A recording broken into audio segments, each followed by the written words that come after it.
Okay, I'm continuing with the Holy Grail of Wisdom quotes in alphabetical order. We're going to do Cosimo Medici, and then we're going to do Joost Meerlo.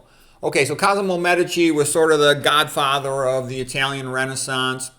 The Medici family was a very rich banking family in Florence, and he was sort of battling it out with his other family, and Cosimo had been exiled, and they were even afraid they were going to kill him. He was exiled from Florence for 10 years, but then when he came back to Florence, he sort of knew what to do, and he was ready, and the Medici family took over Florence, and they had relatives that were popes, other relatives that were very prominent in other fields.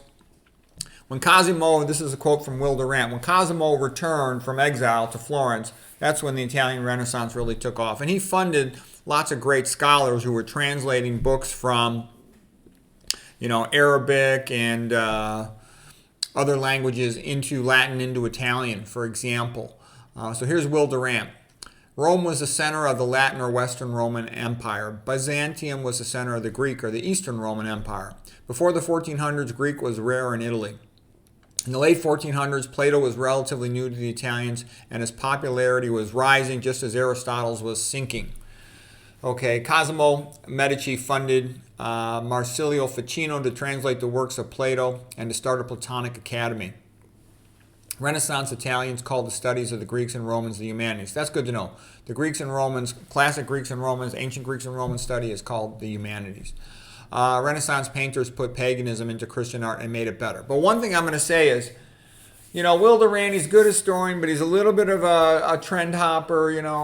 The Italian Renaissance was very, very Christian. Okay, Michelangelo, his favorite book was Dante. Okay, and he was a member of one of those orders. A lay member of one of those religious orders. Cosimo was a great patron of the arts. Cosimo collected Latin literature. The Medicis themselves were more interested in the Greeks and Romans than were most of the other Italians. Even their favorite artist, Sandro Botticelli in the 1400s, the greatest artist of the 1400s, he himself was so carried away by Savonarola, sort of an old throwback to intense religiosity, that he burned some of his paintings. Obviously stupid, but I'm just telling you that's how intense the religious feelings were. Cosimo collected Latin literature, hired scholars to translate and copy the books. He made Florence the best city for art in the whole world. He was more interested also in preserving his legacy as this great patron of the arts than almost anything else, which is another reason he contributed so much money. Lorenzo Medici, sort of found a lot of talent, including Michelangelo, and helped him get started. Okay, here's just a couple quotes by Cosimo Medici. Envy is a weed that should not be watered. So he was good at being humble, especially when he was outside of his house, because he didn't want to make people jealous, because he knows that will create enemies for you. He says, you use your money to get power, and then you use your power to protect your money. Here's a quote from Will Durant. Renaissance scholars taught man to celebrate life rather than brood about death. The golden age of Florentine art began with the return of Cosimo Medici from exile. Okay. And then here's a quote from Marsilio Ficino, one of the scholars working for the Medicis. He said, Aristotle's genius is purely human, but Plato's is both human and divine. Okay, Arthur Herman. What Ficino had proved, or at least seemed to prove, was that there was no real clash between the Christian and pagan systems of theology. In the end, they arose from the same source. Okay, now Will Durant. Medici Florence was the greatest concentration of artistic and scholarly talent since Periclean Athens. Yeah, that's true. It's amazing how many geniuses were hanging around Florence, including, the Medicis, Sandro Botticelli, Michelangelo, not too far distant, Raphael, even though Raphael was sort of from Urbino, Leonardo da Vinci. And there's other ones too, Marsilio Ficino, Pico della Mirandola, all these guys. Okay. He says, Marsilio Ficino, physician, philosopher, was one of the many scholars and artists funded by the Medicis. Ficino was philosophic and religious advisor to Michelangelo and Raphael. Ficino spent most of his life translating Greek books into Latin. Ficino burned candles in front of a bust of Plato. Although Ficino was also a Catholic priest, he felt Socrates and Plato had expounded a monotheistic faith as noble as Christianity. I think that's BS, though. There's nothing like Christ. Christianity is about Christ, okay? And Plato was a bit of a mystic BS artist, okay? Some people do say Nietzsche had said that, Christianity is Platonism for the masses. Okay, when Marsilio was only 6 years old, his father, who was a doctor of Cosimo said to the boy, "When you grow up, you will translate these works of Plato and reveal their secrets to the world." Okay. There's sort of different schools of thought. The school of Platonism kind of goes through Augustine, and that led into, Luther and the Protestants, whereas Aristotelianism kind of leads through and is combined with Catholicism through the work of Thomas Aquinas. Okay. Thomas Aquinas was a great unifier of faith and reason.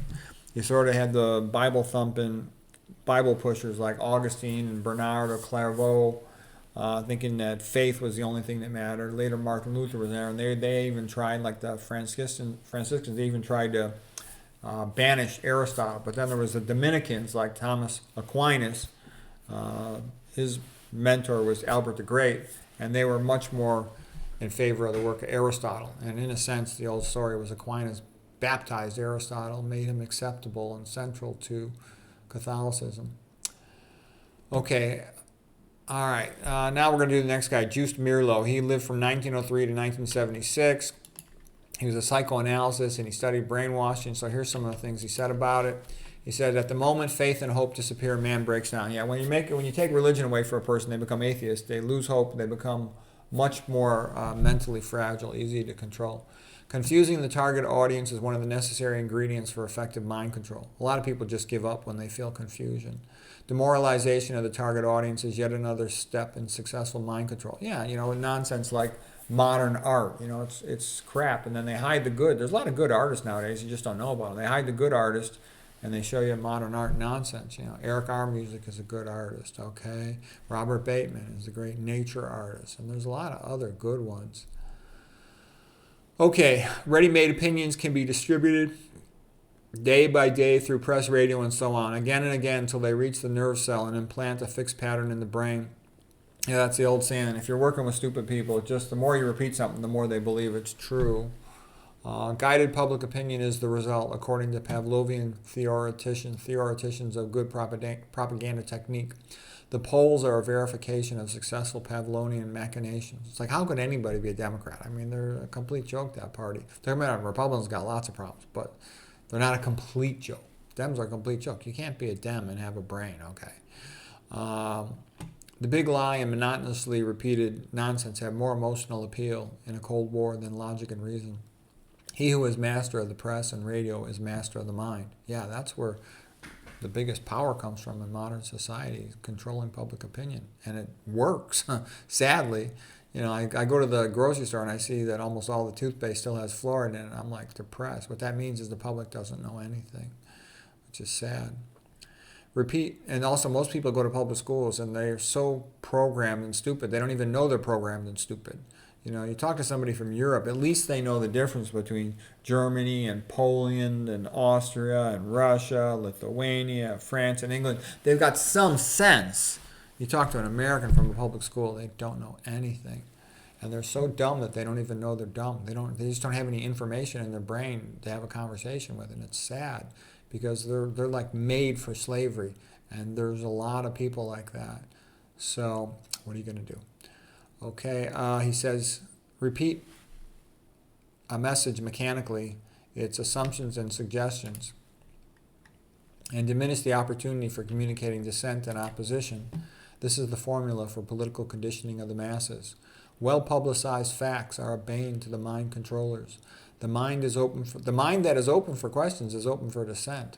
In a totalitarian regime, the doubting, inquisitive, and imaginative mind has to be suppressed.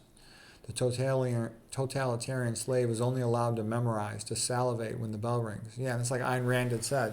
That's how you teach an animal is, rote memorization of what they're supposed to do. To an intelligent human, you teach them to think, to evaluate, to understand. Anyways, that's quotes for today.